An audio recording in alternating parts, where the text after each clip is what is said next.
what are you looking for? Like when you go out into a field? If it's a weed or the plant you want. Leaf types, a lot of times they look different. Okay. So you just have to identify it that way. Is there an app for that? The crop is usually planted in a row, so you can kind of Sure. So anything. Welcome back to Common Ground North Dakota podcast. I'm Heather, a commercial chef. And I'm Jen, a registered dietitian. We're curious consumers on a journey to discover where our food comes from and what it takes to get products from North Dakota fields to our tables. Today, we're visiting Kayla on her farm near Wahpeton, North Dakota, to learn about logistics, flexibility, and how precise farmers have to be to plant a crop. Let's dig in.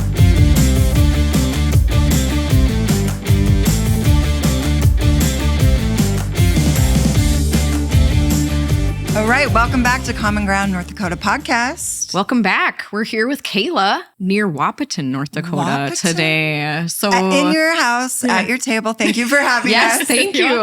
In the middle of planting season. Yes. So you should be in the field or not sitting here with us right now. So we appreciate you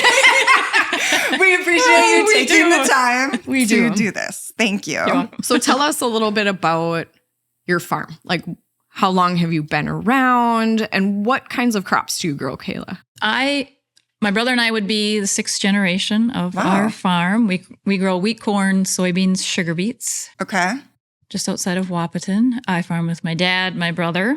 And is that something, so at what age did you think, this is what I want to do? Right. Or was it something they needed your help, or was it something you saw yourself doing?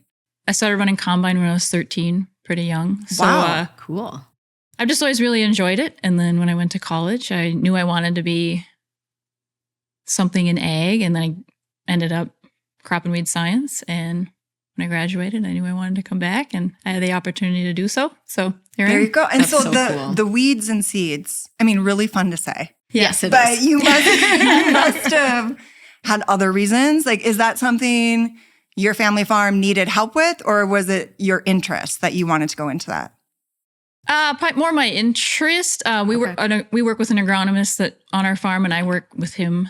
Okay. So we make the plans for weeds and seeds, and I execute. That's so the plans cool for the most part. So okay, yeah. And so that agronomist was already here working, and then you came in. So then I interned with him one summer as his crop scout, and it just kind of worked out that we're still working together. So you handle the seeds and the weed management and logistics. Right. And logistics too, right? Of planning and where do things go. So describe your season. Like, what does that look like? So say January, February, like in the winter, we're planning next year or for this year. Okay. So we're planning what crops are going where, what varieties we would need to go where. Okay. So we make sure we have the right seeds, the right chemicals, the right fertilizer. So we're ready for spring planting and then plan, making the general lay of the land plan for the year.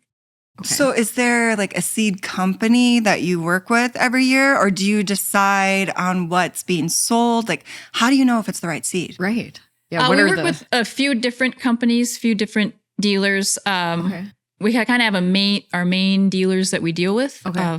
They have quality seeds and programs, and we have a good relationship with those dealers. So I stick mostly to 2 or 3. Okay. For the most part, and then work with them, what they got coming new, what we've grown before that we've liked and worked, that works well with our ground. Okay. So we're always trying to try something new, with usually trying something we know works.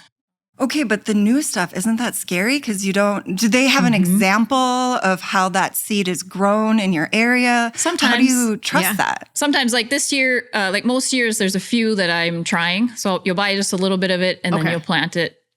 Kind of do in-house trials. Right. So you plant together with small amounts together with a variety you like and compare just to see if it works. Like the yield? The yield, yeah. Good one, Jen. Good one. Yeah, yield emergence, like this, like for corn, say you want a good emerger, because a lot of times we're planting, like in the last week, it's warm, but it's not so warm. The ground's a little bit cool. It's a little cool outside. Okay. And if it would rain, you'd get a cold rain or something, you want to make sure the seeds are going to be okay in the ground for a bit. So So you look at like temperature variability or resistance. How well it comes out of the ground. If it has a good cold germ or gets up and out of the ground easy. Yeah. There's tons of like varieties. I feel like to look at. Like, it seems really overwhelming, but it sounds like you already have with your 6 generations, right? You know what works with your soil types, right? But then staying on top of research too, right? So how do you do that? Like amidst all, like it seems like you're a super busy lady. Yeah. Like how do you do that? Just working with your dealer with what's coming new. Like I say, we know what works on our ground. We know what diseases we have or have had or the potential to have, the risks, in the insects, those type of things. A lot of times if you have a rootworm, you know, those pockets or areas that are have populations like that. So you can manage the different types of seed you need. Makes sense. And then you work with your dealer with what they have. And so over time, you've just learned all this information. And so, and you had said in the wintertime is the planting, which is all great. But then spring comes and you never know what your spring's going to be like. And the plan changes. And so the plans do you have to be flexible. So that's what I was wondering. Very flexible. Our plant, has changed a few times in the last. We've been really planting hard for the last week. Okay.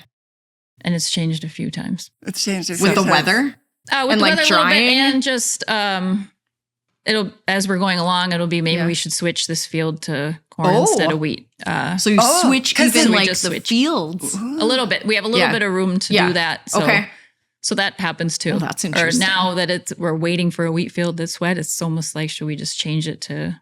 Since we're waiting, we have time. Sometimes you'll just wait and then just change it to beans if you can. Because the earliest crops that you plant are what? Wheat. What would you plant first? Wheat plants first, then corn, sugar beets, soybeans last. Okay. And why is that, Kayla? Wheat is a cool season crop, so it likes it cool. Okay. So you plant that first. Corn and beets, it's nice to plant them in April, so they mature by the fall. Okay. So they have a longer growing season. Okay. And soybeans like it a little bit warmer, so you want to wait a little bit to do them. Because here, I mean, you never know when it's going to get warm, right? Right. Sometimes it never does. Right. Well, it's warm and then snow the next day. Dakota. Like spring is just... Right. So every day, it's like a game day decision. Like, what do we have? Like, how are the fields? Are they wet? Should we get in there and where plant are we going this? next? What, like what planter is going to go where? Who has what seed in? What? Okay.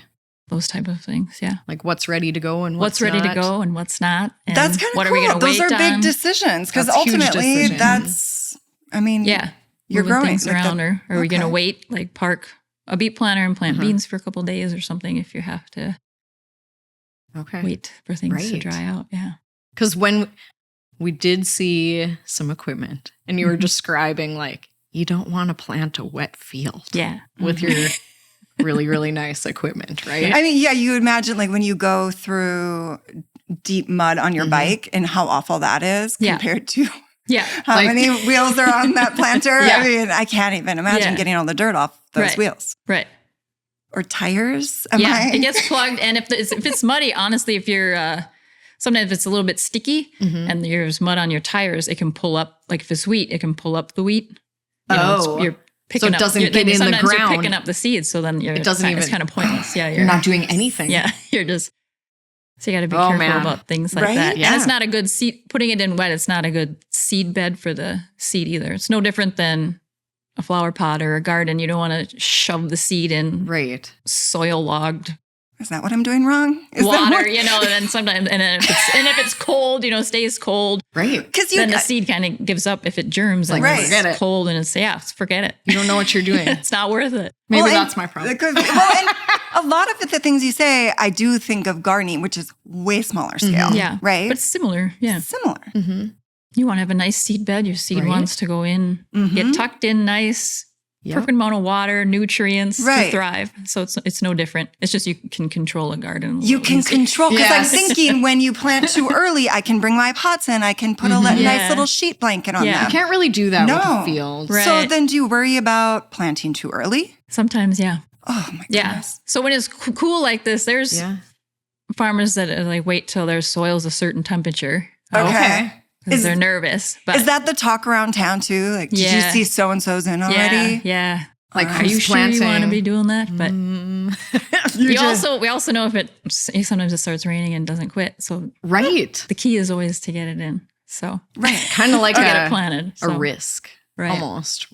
Right. Risk managing. What is the risk? What could happen? And typically at the end of the day, at the end of the year, when you're looking back, how did the year go? What was planted first? That's what did well? Yeah. So how long till you built up that confidence of, I'm secure. I think it's a little cold, but I'm going to do it anyway. Yeah. I'm making the right decision here. Over time, just because that we have such a short window to plant. So you just assume it's going to get warmer at some point. Just hope. Yeah. Sometimes you just start slow if it's cool and hope it gets warmer and works out. So it's a lot of just hoping. I know. Fingers crossed. Yeah. Right. And checking the weather. And, So you also mentioned, in addition to the seeds, you're also controlling weeds because that can affect your yield and what you're able to pull out of the field in the fall when you're harvesting. So how do you know like what's a weed and what's a seed or the plant? Because I have a story because my sister-in-law in gardening, when the plants are little, it's hard to tell. They all look the same. And my husband planted a bunch of carrots and sorry, Jessica. But she went in and tilled up all the carrots. Because she thought they were all weeds. Because they thought they were little weeds. Yeah. So what are you looking for? Like when you go out into a field? If it's a weed or the plant you want. Leaf types, a lot of times they look different. Okay. You just have to identify it that way. Is there an app for that? The crop is usually planted in a row, so you can kind of tell. Sure. So anything probably in the middle is a weed. Somebody that looks. But that's just you physically walking out into a field and taking a look. Yeah. Mm-hmm. Okay. So that's when you just kind of drive around and you're looking. Are you getting out of your pickup, or you don't even have to? You can see it from the road. If the crop is growing, you ride a 4-wheeler or walk out there and see them. Yeah. You don't drive your pickup usually, but right. Yeah, something like that. Yeah, walk out there and physically look. Yeah, check on it and see what's coming and what's not. And we saw like when we're out on our tour that your nephew was spraying, and you said it was before you planted. So talk a little bit about that. Like, what ones would you spray before, and how do you make that decision? Some chemicals have to be incorporated, like with the digger. They have to be mixed in, if you will. So that's what he's spraying today. That's before soybeans. Okay. And that's for those fields that we really struggle with weeds, ragweed especially. So that's a product that does well with that. So you want to get ahead of it to help yourself later on. With the ragweed. Yeah, with the ragweed. So you want to do it early before we plant, and then we'll spray after we plant. Okay. So... And you just know from that field that's an issue. Right. So you're you're trying to prevent issues later on is what you're trying to do. Yes. Okay. You get pretty familiar with how your fields operate and what goes on there. And you just track it that way from the year before. From previous years, if you have a ragweed problem, it seems like you always have the next year ragweed problem. And then is there ever a new weed where you're like, what is this? Where did this come from? Sometimes, or they kind of morph into a super weed. So they evolve. So it'll be like I'm good at growing those. Those are my specialty. For the most part, there's pretty standard issue weeds, but but they can evolve depending on like if you're spraying it and then they like figure it out. It's almost like they're almost like, oh, I see you're getting pretty good at getting rid of me, and then like it develops immunity. Yeah, then they get together and develop immunity or find some new way to weeds keep thriving. Right? Yeah, weeds don't seem to need nutrients. They're good. Or water or anything to grow. I don't know what that is. I don't know. Yeah, those are things I can grow. Which is why I'm in food and agriculture. No, that's great. So what else would you want someone to know that's not involved in farming from your perspective? Because you have an interesting one, being a woman in ag. It's currently you and your brother running the farm, correct? And my dad, And your dad. Yes, yep. What's something you would share with someone that's not familiar? They live in Hawaii. They've never heard of soy soy farming or farming, what would you tell them? About what farming is? Yeah. I would say farmers now we get kind of a little bit of a bad rap, but no farmer is trying to produce anything that isn't good. You know, like we're trying, if we don't take care of our soil, we don't have a crop, and that's what we do. That's what we know.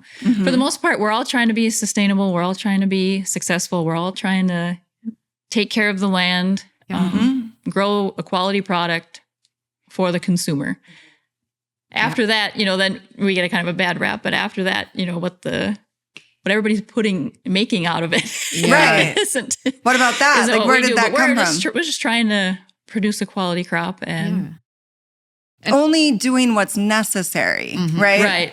Right. It's I think sometimes, I think everybody thinks we're trying to do all these toxic things, and we're not overspraying. Nobody wants to overspray, overdo. Yeah. That's money. Nobody wants to overdo it. We want to do it as efficient as we can and the best way possible. Yeah. It reminds me of like how we practice medicine, or as a provider, as a dietitian, as like some of my colleagues in the medical field, we practice evidence-based medicine. And I feel like that's what you do in your field as well. You look at all the evidence, you look at the research, and you decide what's the best for my product. Yeah. And you're not going to intentionally do no harm, right? That's what you're doing to me. And you're trying to make your crop the best that it can be. Right. We're using the tools in our toolbox that we have to absolutely make us successful. And technology has come a long ways, and technology has done a lot of good things for farmers and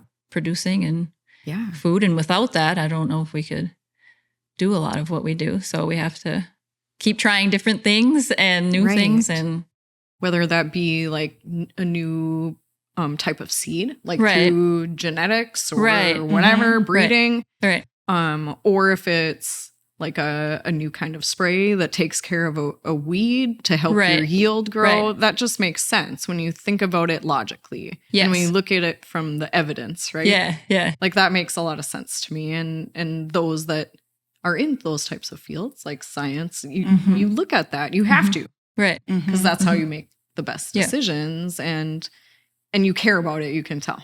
Because it's a family farm. You've been here like 6 generations, right? So that's something that definitely you're proud of. And you should be. Yeah.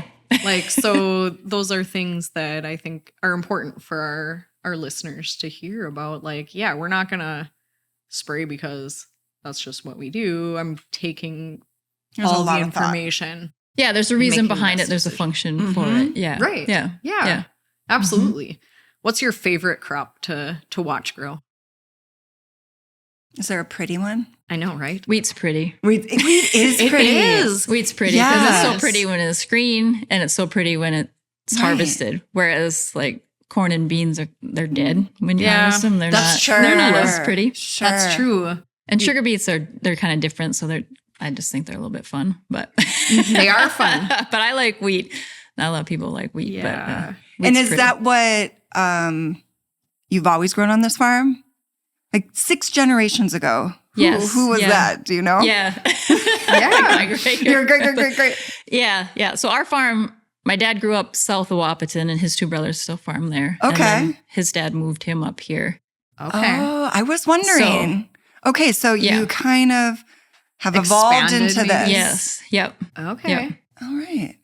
Because if it seems to me that if you grow up in a family farm and you want to farm, they're going to find a place for you. Right. Is that usually the case? Usually, yeah. Okay. And there's 3 boys in his family, so his dad thought they should spread out a little bit. Yeah. So that's how he ended up here. He's the oldest, so. Awesome. That's amazing. No, we've really enjoyed the farm. It's fun to see it grow and keep it moving, see the next generation. Yeah. Yes. Learn from my dad, and then still now see my nephew coming up. It's fun. That's amazing. It's fun to see the next generation come up. It is. Yeah. Oh, I love it. He was doing a good job spraying. I thought he was going a little fast, but you did say that was okay. So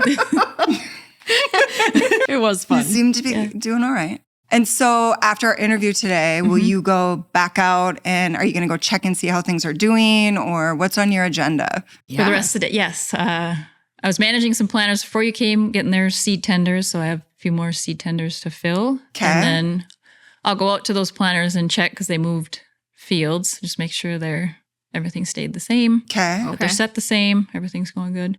Wow. Check on my nephew. Make sure he's still driving at a safe speed. Yeah. Oh, I love it.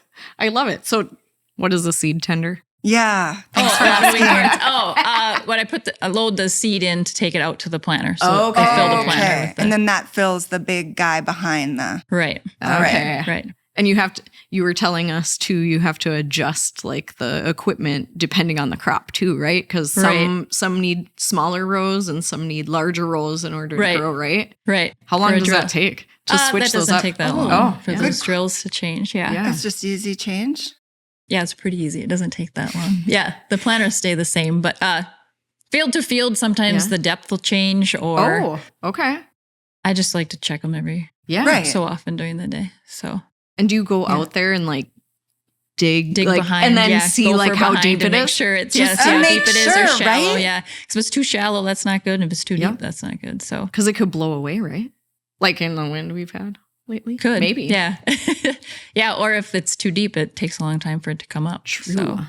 So then do you adjust? Have you done that? Like before adjusted, like mid, you're like, wait. Yeah, yesterday I adjusted. You did? Yeah, you bring it up or down. Yeah. Okay. So just depends on changes, the soil you changes, have to, like, the just digger be changes. Yeah, you can't go anywhere. Yeah. No. You need to stay close. here. Yeah. Yes. You need to get out there. It's like, What are we doing, Tommy? Are the seeds okay? Like, we need to know. Oh, this has been great. It's been really interesting to learn about your farm and just all the things that you plant and like all the decisions that it takes to do your job and do it well. So thank you for being here. You're welcome. And all your information. I hope you get that wheaten soon. Yeah. I feel like it's time to be done. It's time to be done. It's time to be done. Yeah.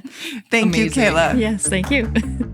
Hey, everyone. Thanks for tuning in. If you enjoyed today's podcast or learned something new, we'd love it if you would rate and review the podcast. It helps keep the conversation going.